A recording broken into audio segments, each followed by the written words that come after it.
Câmara aprova a reformulação de lei de cotas. Texto segue para o Senado. A Câmara dos Deputados aprovou ontem um projeto que reformula a lei de cotas. Pela lei atual, as cotas nas universidades federais devem ser revistas a cada 10 anos, prazo completado no ano passado. O texto do PL 5.384/2020 segue para a votação no Senado. Os deputados federais aprovaram o substitutivo da relatora deputada Dandara, do PT de Minas Gerais. O projeto original é da autoria da deputada Maria do Rosário, do PT do Rio Grande do Sul. Aprovada está a redução da renda familiar per capita para o ingresso de aluno de redes públicas nas cotas, passando de 1,5 de salário mínimo para 1 salário mínimo por pessoa. O texto aprovado também prevê a inclusão de quilombolas no sistema de cotas. Conforme o substitutivo, os cotistas concorrerão às vagas gerais e não mais somente às vagas estipuladas para os subgrupos pretos, pardos e indígenas. Se não alcançarem a nota para o ingresso na universidade, a nota então será usada para a concorrência às vagas reservadas ao subgrupo dentro da cota global de 50%. Além disso, a lei continuará a ser avaliada a cada década. Interessante porque existe muita discussão a respeito dessa coisa de cotas, né? Aí tem gente que fala que é cota por cor de pele, aí outros falam que tem que ser cota social e tem que ser cota de gênero e cota... Infelizmente nós somos um país desigual, Márcio, né? Então a gente precisa sim realmente buscar maneiras de incluir aqueles que são mais vulneráveis. E eu acho interessante você fazer esse tipo de revisão. É que nem o plano diretor de uma cidade, né? A cada 10 anos você tem que rever ele, porque o urbano altera, o número de população pode aumentar ou diminuir, as características dos imóveis construídos. Então tudo isso vai se alterando. E a questão das cotas, uma coisa que eu percebi é que ela está baixando o valor, né? Para quem ganha 1,5 para um salário. Um salário mínimo por pessoa, para ficar dentro daquela situação. Isso me remete ao seguinte, André, eu gosto muito de ler os números e fazer a interpretação dos números.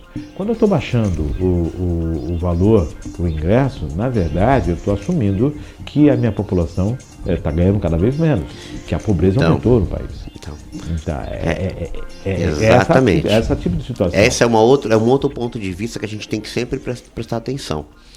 Eu falei isso, se eu não me engano, acho que foi na outra semana, sobre os números de mortalidade infantil aqui na cidade. Sim, né? Na cidade de Cubatão. Que, assim, aumentou, mas o amigo que me mandou, os números fazem assim, ó. Entendeu? Ele não tá crescendo. Ele tem uma outra subiu, desceu, aí subiu um pouquinho, desceu, subiu, que até eles ficaram admirados. Falou, pô, mas como é que tá acontecendo? Eu falei, bicho, até 2020 nós tínhamos uns números baseados em alguma coisa. Com a pandemia, nós tivemos que fazer um levantamento completo da população. Então, eu entendo que os números lá atrás, eles deviam ter alguma deficiência. Entendeu? Por isso que você está vendo essa variação aí, né? Então, quando a gente diz que o número de mortalidade infantil aumentou, ou que o número de vagas nas escolas para crianças com necessidades especiais aumentou, por um lado é bom que você incluiu mais pessoas. Legal, ótimo, tem que incluir mesmo. Mas por outro lado, quer dizer que a nossa população está ficando mais doente. É isso que as pessoas têm que avaliar. Peraí, aumentou a nossa população de crianças com necessidades especiais. Aumentou, então a gente precisa descobrir na fonte o que está acontecendo. Né? Ou essas crianças já existiam e estavam fora do sistema, ou essas crianças o número aumentou. Alimentação, poluição do ar, a água, qualidade de vida. O atendimento ele tem que ser exercido e o entendimento ele tem que ser acertado. Por isso que a gente tem que sempre olhar os números com diversos pontos de vista. Claro que, como você apontou, né? Então, se teve que baixar o valor, quer dizer que a nossa população empobreceu. Entender não está alcançando, para atender. Não está alcançando. Não, e aí eu faço um paralelo, André, que é assim, a partir do momento em que eu tenho uma redução do salário que é para atingir, eu não estou dizendo que eu sou contra abrir o espaço, não é isso. Não, de maneira alguma. Entendendo o seguinte, E a redução aqui, isso me remete a que os projetos sociais, eles não estão tendo o resultado esperado, porque o projeto social, seja o Bolsa Família ou o Auxílio Brasil, qual que fosse, ele tem a função de trazer aquela família, aquele ser, para inclusão na sociedade e qualificá-lo a ponto de ele se tornar um indivíduo autossustentável. Ele vai conseguir alcançar financeiramente o posicionamento. E a questão dessa situação, a gente remete que não é somente as cotas, é aquela questão, mas é a cota sobre cor, sobre gênero, é sobre condição social, é tudo junto. Eu só trouxe isso por uma questão de provocação, né? Porque é tudo junto. Porque você fala, mas não, meu amigo, cota é social, é questão de vulnerabilidade. Tudo junto, então precisamos melhorar lá na base da condição. O Estado tem que estar presente na base. Aí tem os subgrupos que eles colocam ali. Por isso que é bacana, cara. Esses assuntos assim que são espinhosos, é sempre bom a gente discutir com quem é da área, né? Para não falar besteira. A gente toma muito cuidado por causa disso.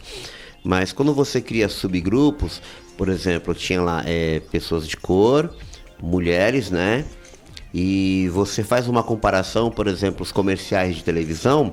Todo mundo é bonitinho, do olho claro, pele clara, né? Todo mundo é feliz. Então você vê que na própria categoria dos artistas, existe também essa coisa da inclusão. Porque precisa mesmo, né? A gente só gosta de ver o branquinho na tela. Não, temos que ver tudo. Tem que se ver, você tem que se ver na tela, você tem que se reconhecer. Então quando cria subgrupos, a intenção é essa. Eu sei que politizam, tudo vira uma bagunça do caramba. Mas a intenção é essa, porque a gente cresceu, né, com Jesus do olho verde, do olho azul, né, Jesus Cristo do olho azul. E recentemente no Netflix lançaram a série da Cleópatra e colocaram uma Cleópatra de pele negra. Eu assisti a série toda. Então... Eu adorei, cara, te falar que eu gostei. E aí mostrou... A história não muda, não é uma história diferente. Não, é a mesma história, tem mais detalhes. Com um contexto ainda muito mais apropriado. Tem mais detalhes. Então aí houve, acho que o próprio Egito, o governo do Egito, né, fez uma declaração dizendo que a produção tava errando. Pô, mas o próprio governo se manifestou. Olha que coisa, né? Porque a Cleópatra que a gente conhece é da Elizabeth Taylor. Elizabeth Taylor, isso. Né? Aquela mulher linda, pele branca, cabelo lisinho por aqui, olho verde, a coisa mais linda, né? Pô, Cleópatra é a mais bela das... Leite de cabra. Então... Já viu. 11 horas mais 1 minuto. E é legal que está sendo revisto a cada 10 anos, né? Mas a ideia é essa mesmo. Eu queria que entendesse também o resultado. Vamos fazer um levantamento nesses 10 anos, o que foi produzido, né? O que foi colocado no mercado, essas pessoas capacitadas, qual a absorção, onde é que elas estão aí depois de 10 anos, qual o resultado. 11 horas mais 1 minuto, isso é muito bom para saber quais os avanços. É interessante, Márcio, fazer esse levantamento junto às universidades, viu? As pessoas que adentraram as cotas, se elas conseguiram, se não conseguiram, por quê? Porque é importante ir atrás dela e falar, o que aconteceu? Tive um... Não, vem cá, vamos resgatar, volta pra cá. E as que conseguiram, onde estão agora, como estão profissionalmente, como é que está a vida. Exato. É bacana, isso é muito bom. É muito legal.